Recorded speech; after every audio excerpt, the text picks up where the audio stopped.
Light boat ride tayo guys ngayon. Maliit na yung ating sinasakyang boat ngayon guys dahil tayo ay pauwi na nga ng Pilipinas guys.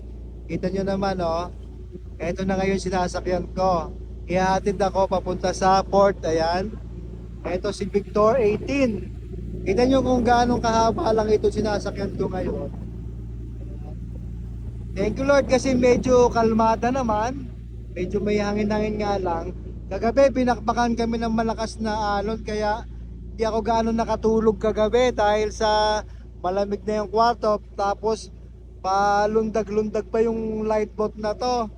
So thank you naman kasi ngayong umaga kahit ganito yung papawirin, ganito yung weather ay moving naman kami. Tumatakbo itong ating light boat ng 8.4 knots. 8.4 knots guys. Ayan, nandito ako ngayon. Ayan, magandang umaga sa inyo, magandang umaga. First day ko dito, first day ko. And hopefully, baka mga bukas ng madaling araw, magmimit na naman kaning another light boat na siya magdadala sa akin sa port para makauwi ako ng Pilipinas. Pero sa ngayon na ito,